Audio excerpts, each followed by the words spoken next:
رسول اللہ صلی اللہ علیہ وآلہ وسلم نے نماز کے بعد اذکار سکھائے، صبح اور شام کے اذکار، اور ہر نماز کے بعد کم از کم آیت الکرسی پڑھیے، کم از کم 33 مرتبہ سبحان اللہ الحمدللہ اللہ اکبر پڑھیے۔ اللہ کے رسول صلی اللہ علیہ وسلم کا فرمان ہے، من قرأ آیت الکرسی دبر كل صلاة مکتوبہ لم يمنعه من دخول الجنة الا ان يموت۔ جو شخص فرض نماز کے بعد آیت الکرسی پڑھ لیتا ہے، اس کے اور جنت کے درمیان صرف موت کا پردہ حائل ہے۔ جس دن فوت ہوگا یہ جنتی مہمان ہوگا۔ جو 33 مرتبہ سبحان اللہ الحمدللہ اللہ اکبر پڑھتا ہے، اسے 2 بڑے انعام ملتے ہیں۔ پہلا انعام، حج، عمرہ، جہاد، صدقہ کرنے والے دنیا میں جتنے لوگ ہیں ان کے برابر اس کو اجر مل جاتا ہے، یہ مسجد میں بیٹھا ہوتا ہے۔ دوسرا اجر، حطت عنہ خطایاہ وان كانت مثل زبد البحر، اگر سمندر کی جھاگ جتنے بھی گناہ ہیں تو اللہ سب کو معاف کر دیتے ہیں۔ اور تیسری بات، جو ان کو پڑھ لیتا ہے تھکاوٹ ان کے قریب نہیں آتی۔ تو میرے پیارے بھائیوں، بیٹھ کے ذکر کر کے اٹھا کریں، بلکہ فرمایا والملائکۃ یصلون علی احدکم ما دام فی مجلسہ الذی صلی فیہ، جب تک بندہ اپنی جگہ پہ بیٹھ کے ذکر کرتا ہے۔ آپ کی جگہ کون سی ہے؟ جہاں آپ کے قدم تھے، جہاں آپ نے سجدہ کیا، یہ آپ کی جگہ ہے۔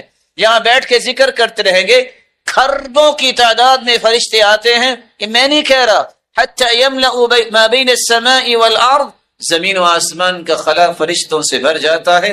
جو ذکر کی مجلس میں آنے والے فرشتے ہیں وہ آ کے 3 دعائیں کرتے ہیں۔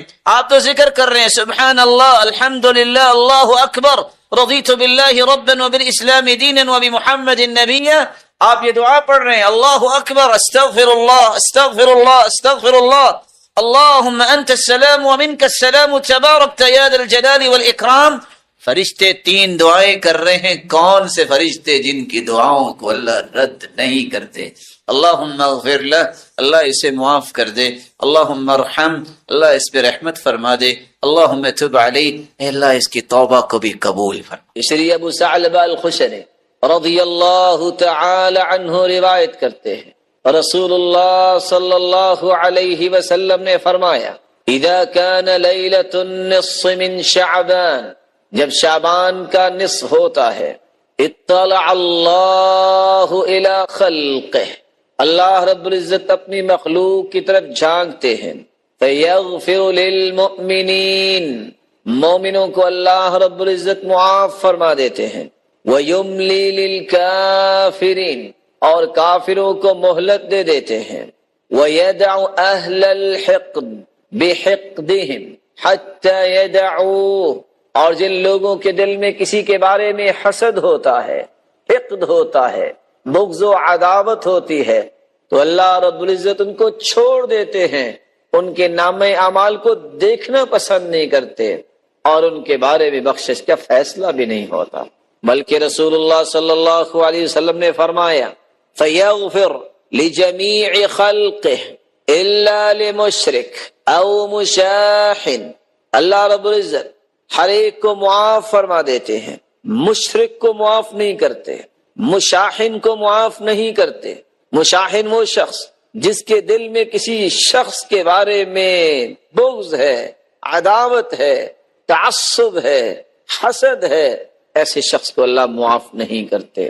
سال کے اندر بہت سارے ایسے مواسم رکھے ہیں جن میں متقی اپنے تقوی کی تجارت کو فروغ دیتے ہیں اور مومن اپنے ایمان کی تجارت کو بڑھاتے ہیں۔ ان میں سے ایک تجارتی موسم رمضان مبارک کا بھی آنے والا ہے۔ اس مہینے کے لیے رسول اللہ صلی اللہ علیہ وسلم نے جو امت کو رہنمائی دی، آپ صلی اللہ علیہ وآلہ وسلم نے شعبان کے اندر روزے رکھے۔ کیوں روزے رکھے؟ طبیعت کو اس بات پہ مائل کرنے کے لیے 15 شعبان تک روزے رکھنا، کہ میں نے اس کے بعد یہ پریکٹس کرنے کے بعد رمضان المبارک میں داخل ہونا ہے، اور وہ اس خوشی کے ساتھ میں داخل ہوں، کسی قسم کی کوئی قلق اور بوجھ نہ ہو، اس راحت کے ساتھ میں اس مہینے میں داخل ہوں کہ یہ مجھ پہ فرض ہے، اور شاید کہ میری زندگی کے سب سے خوبصورت لمحات وہ ہوں گے جن لمحات میں نے روزہ رکھا ہوگا۔ قرآن و حدیث کے دلائل کو دیکھا جائے تو یہ گنتی کے چند اعمال ہیں جن کے بارے میں اللہ ذوالجلال نے فرشتوں کو حکم دیا ہے کہ آپ ان کا اجر لکھ ہی نہیں سکتے. الصوم لی وانا اجزی بہ، بس یہ لکھ دو کہ روزہ رکھا. فرشتوں کے پاس کیلکولیشن کا کتنا بڑا نظام ہے، وہ کیلکولیٹ ہی نہیں کر سکتے کہ اللہ ذوالجلال روزے کا اجر کتنا دیں گے. اس لیے اللہ ذوالجلال نے فرمایا کہ الصوم لی وانا اجزی بہ، بس یہ لکھ دو کہ روزہ میرے لیے ہے اور اس کا اجر بھی میں اپنی شان اور عظمت کے مطابق ہی دوں. اس کی ایک جھلک حدیث نے بیان کی ہے جو صحیح بخاری اور صحیح مسلم کی روایت ہے. ما من عبد يصوم يوما في سبيل الله إلا بعد الله بذلك اليوم وجهه عن النار 70 خريفا. یہ روشن چہرے پڑھے لکھے ہیں. اگر 70 سال سفر کیا جائے 120 گھنٹے 120 میل کی رفتار سے بھی تو کتنا سفر بنے گا. ایک روزہ اور وہ بھی نفلی روزہ اللہ کی راہ میں کوئی رکھتا ہے تو 70 سال میں جتنا سفر ہوتا ہے رب تعالیٰ اس انسان کو جہنم سے اتنا دور کر دے. اگر نفلی روزے کی یہ شان ہے جو صحیح بخاری اور مسلم کی روایت بتا رہی ہے تو اللہ جلال نے اس فرض روزے کا انعام کتنا رکھا ہوگا. اس لیے جب صحابی ابو امامہ رضی اللہ تعالی عنہ نے سوال کیا تھا کہ مجھے کوئی وصیت کیجیے، فرمایا علیک بالصوم فإنہ لا مثل لہ، تم روزہ رکھا کرو، اس کے مثل کوئی عمل نہیں. لیکن یہ رمضان پہلا رمضان نہیں ہے جو ہماری زندگی میں آئے گا. کتنے یہ مبارک مہینے آئے لیکن ان مہینوں سے میں نے فائدہ کتنا لیا اور میرا فائدہ لینے کے سامنے رکاوٹیں ہرڈلز اور کتنی مشکلات آئیں میں نے اس کو کبھی امیجن نہیں کیا. میں چاہوں گا کہ اس ضمن میں آپ کی خدمت میں 5 گزارشیں رکھوں کہ آپ زندگی کے کسی بھی مہینے میں ہیں یہ 5 چیزیں آپ کے ساتھ رہنی چاہیے. اگر آپ سمجھتے ہیں کہ زندگی کا ہر لمحہ اللہ جلال کے یہاں پسندیدہ بن جائے تو آپ جب تک ان 5 چیزوں کو اپنے ساتھ نہیں رکھتے یہ زندگی کے ایام گزرتے جا رہے ہیں. رمضان آتا بھی ہے اور مکمل بھی ہو جاتا ہے، آئندہ سال پھر آتا ہے. یہ تو اللہ کی رحمت اور نعمت جاری و ساری ہے. سوال یہ ہے ماذا استفدنا من هذا الشهر الفضیل، اس فضیلت والے مبارک مہینے سے ہم نے فائدہ کیا لیا. اگر آپ زندگی کے لمحات کو صحیح استعمال کرنا چاہتے ہیں تو سب سے پہلی گزارش یہ، جب تک آپ اپنی نیت کو خالص نہیں کرتے کہ میں نے رب کی رضا حاصل کرنی ہے، مجھے اللہ ذوالجلال کی خوشنودی چاہیے، بس وہ مجھ سے راضی ہو جائے، اس وقت تک بڑی سے بڑی عبادت بھی آپ بجا لاتے ہیں وہ اللہ کے ہاں اس کا کوئی ویٹیج اور وزن نہیں ہے. ان اللہ لا يقبل من العمل الا ما كان له خالصا وابتغي به وجهه. اللہ ذوالجلال صرف وہ عمل قبول کرتے ہیں جو خالص اس کی رضا کے لیے کیا جائے.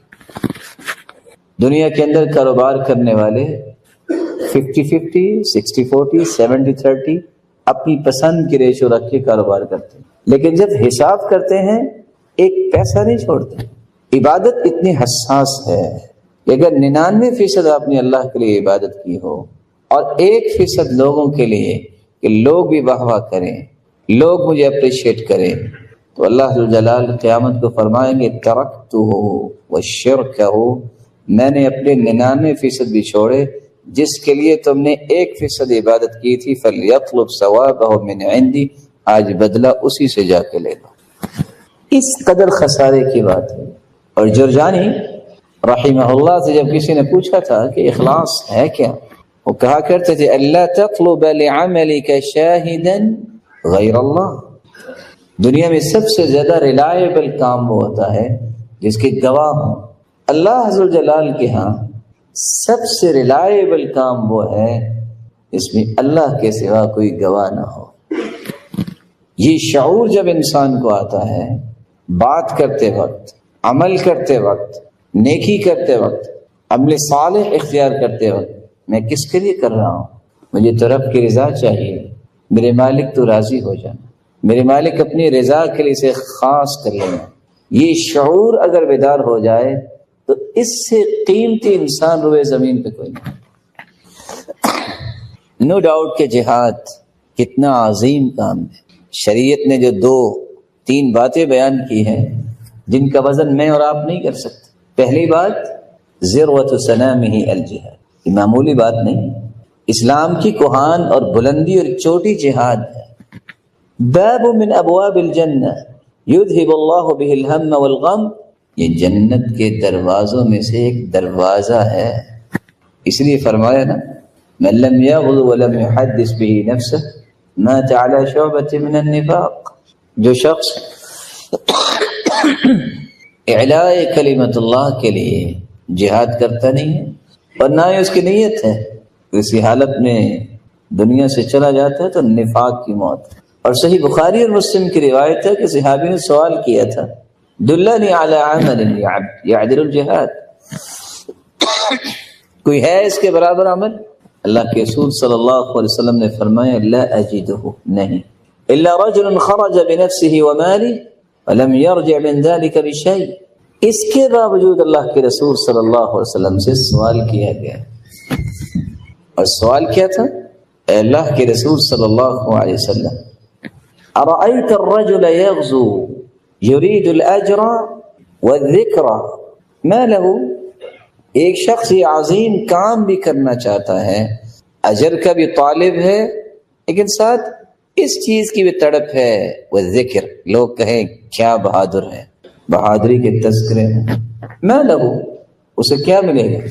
تو آپ صلی اللہ علیہ وسلم نے جواب دیا تھا لا شیء له، اس کو کچھ بھی نصیب نہیں ہوگا.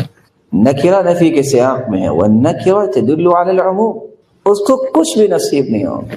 اور حدیث بیان کرتی ہے میدان جنگ میں بھی کافروں کی صف ہے، مومنوں کی صف، اگر کوئی وہاں بھی گر جاتا ہے اللہ اعلم بنیتہ، اس کی نیت کو بھی اللہ جانتا ہے. اس سے میرے بھائی، میرے محترم، میرے معزز